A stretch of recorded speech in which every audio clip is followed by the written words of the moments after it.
नमस्कार, आपका स्वागत है आपके अपने YouTube चैनल स्टडी जोन पर। मैं कुमार सुमन आपके साथ संस्कृत के कक्षा में। दोस्तों, कारक प्रकरण के इस सीरीज में आज हम लोग देखेंगे संप्रदान कारक से संबंधित तथ्यों को। संप्रदान कारक क्या है और संप्रदान कारक का प्रयोग, संप्रदान कारक में किस विभक्ति का प्रयोग होता है, उन विभक्तियों का प्रयोग संप्रदान कारक के अतिरिक्त किन किन स्थलों पर होता है, ये सभी हम लोग देखेंगे। तो देखिए, संप्रदान कारक होता क्या है। परिभाषा कहते हैं कर्मणा यम अभिप्रैति ससंप्रदानम। कर्मणा यम अभिप्रैति ससंप्रदानम। कर्मणा अर्थात कर्म से। तो किस कर्म से? तो कहते हैं दानस्य कर्मणा, दान के कर्म से। दा एक धातु है, ठीक ना। दानार्थे, देने के सेंस में, किसी को कुछ दिया जाए इस सेंस में एक दा धातु है, दानार्थक। तो दानार्थक धातु से कर्ता दानार्थक धातु के कर्म से, समझिए, कर्ता दानार्थक धातु के कर्म से जिससे संबद्ध हो, ठीक, जिससे संबद्ध हो उसे संप्रदान कारक कहते हैं। ठीक है, कर्ता अपने दानार्थक क्रिया के कर्म से जिससे संबद्ध हो उसे संप्रदान कहते हैं।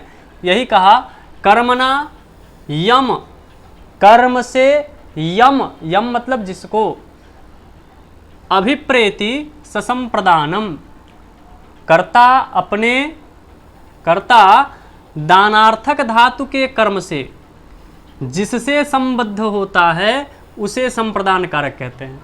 और जो संप्रदान कारक होगा उसमें चतुर्थी विभक्ति का प्रयोग हो जाएगा। कौन सी विभक्ति? फोर्थ, चतुर्थी विभक्ति का प्रयोग होगा। ठीक है, आसान भाषा में समझिए कि जिसे दान दिया जाए, जिसे कुछ दिया जाए, मैं राम को पुस्तक देता हूँ, मैं दोस्त को कलम देता हूँ, मैं गरीब को वस्त्र देता हूँ, राजा गरीब को अन्न देता है, ठीक है, सरकार छात्रों को छात्रवृत्ति देती है। इस प्रकार से जो वाक्य होगा जिसमें दा धातु का प्रयोग होगा, और तो उस दा धातु के प्रयोग में जो लाभान्वित होगा, जिसे कुछ दिया जा रहा है ना, वह क्या होगा? संप्रदान होगा। और संप्रदान में चतुर्थी विभक्ति का प्रयोग होगा। ठीक है, उदाहरण देखिए। उदाहरण के रूप में मैंने लिया राजा गरीब को वस्त्र देता है। राजा गरीब को वस्त्र देता है। पहले परिभाषा के आधार पर हम मिलाते हैं कि इसमें संप्रदान किसको कहेंगे। ठीक, राजा करता है, वस्त्र देता है। क्या देता है? वस्त्र देता है। राजा करता है, देता है एक क्रिया है, देना एक क्रिया है, देना क्रिया दा धातु का है। राजा देने की क्रिया से क्या देना चाहता है? वस्त्र देना चाहता है, मतलब वस्त्र कर्म हो गया।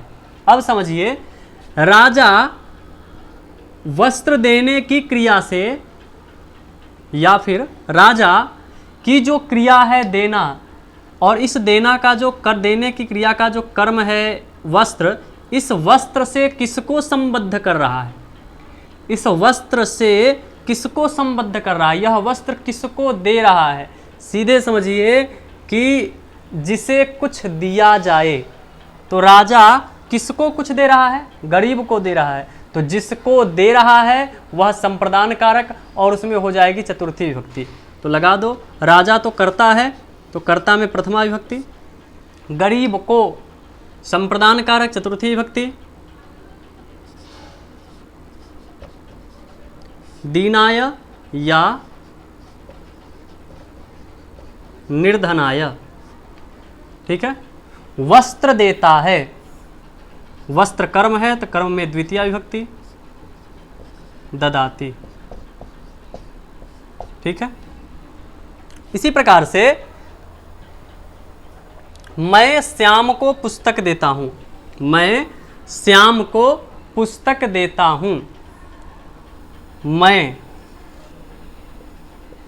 अहम किसको देता हूं? श्याम को देता हूं। देने की क्रिया से लाभान्वित कौन हो रहा है? श्याम। मैं किसको कुछ दे रहा हूँ? श्याम को दे रहा हूँ। इस सब तरीके से आप संप्रदान को पकड़ सकते हैं। जो लाभान्वित हो रहा है हमारे कर्म से वह संप्रदान होगा, हम जिसको कुछ दे रहे हैं वह संप्रदान होगा। तो मैं श्याम को देता हूँ, किसको देता हूँ? श्याम को। तो श्याम हो गया संप्रदान, संप्रदान में हो जाएगी चतुर्थी विभक्ति, लगा दो। अहम श्यामाय पुस्तकम ददामि, क्या देता हूँ? पुस्तक देता हूँ। तो हो जाएगा अहम श्यामाय पुस्तकम ददामि, मैं श्याम को पुस्तक देता हूँ। ठीक है, यह कर्मणा यमभिप्रैति ससंप्रदानम, इस का भाव इस प्रकार से हम लोगों ने समझा। अब जो दूसरा सूत्र हम लोगों को पढ़ना है वह है रुच्यर्थानाम प्रियमानः। क्या है? रुच्यर्थानाम प्रियमानः, यह सूत्र है। रुच्यर्थानाम प्रियमानः कहते हैं रुच धातु के योग में जो प्रिय वस्तु का आश्रय हो, रुच धातु है अच्छा लगने के सेंस में, ठीक ना। मुझे मिठाई अच्छी लगती है, तो इस सेंस में जिस धातु का प्रयोग किया जाता है ना संस्कृत में, रोचते रोचेते रोचनते क्रिया रूप इसकी चलती है, तो यह रुच धातु है। और इस रुच धातु में जो वस्तु अच्छी लगे, ठीक, उस प्रिय वस्तु का आश्रय जो हो, वह वस्तु किसे अच्छी लग रही है, ठीक ना। प्रियता का आश्रय जो हो, मिठाई मुझे अच्छी लगती है, तो जिसे अच्छी लगती है उसमें चतुर्थी विभक्ति। ठीक, समझ लीजिए इसमें इस प्रकार से, जिसे कोई वस्तु अच्छी लगे,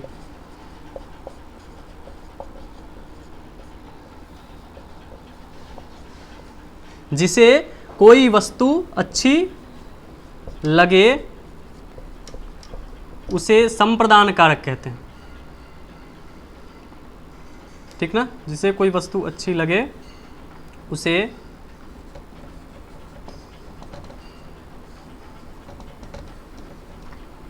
उसे संप्रदान कारक कहते हैं। जिसे कोई वस्तु अच्छी लगे उसे संप्रदान कारक कहते हैं। रुच धातु के योग में जो प्रिय वस्तु का आश्रय हो, मुझे मिठाई अच्छी लगती है, तो प्रिय वस्तु कौन हुई? प्रिय वस्तु हो गई मिठाई, और उस प्रियता का आश्रय कौन है? वह मिठाई किसे अच्छी लग रही है? मुझे अच्छी लग रही है, तो मेरा हो जाएगा संप्रदान संज्ञा। मुझे मिठाई अच्छी लगती है, इसमें मेरा हो जाएगी मेरी हो जाएगी संप्रदान संज्ञा, और जिसकी संप्रदान संज्ञा होगी उसमें लग जाएगी चतुर्थी विभक्ति। तो यहाँ पर हमने उदाहरण दिया, हरि को भक्ति अच्छी लगती है, हरि को भक्ति अच्छी लगती है, ठीक ना। क्या अच्छी लगती है? भक्ति अच्छी लगती है। अच्छा, ये जो भक्ति है, अच्छी लगना जो क्रिया है, अच्छा लगना, इस क्रिया का आश्रय कौन है?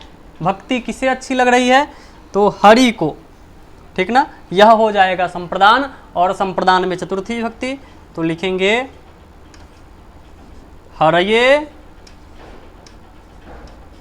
भक्ति रोचते, हरये भक्ति ही रोचते। एक प्रश्न बार बार परीक्षाओं में पूछा जाता है, वो इस प्रकार से है, वो इस प्रकार से कुछ होता है,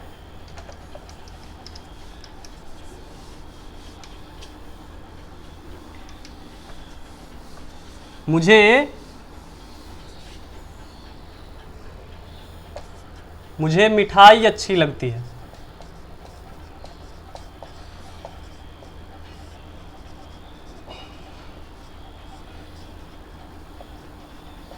मुझे मिठाई अच्छी लगती है, तो क्या हो जाएगा? मह्यम।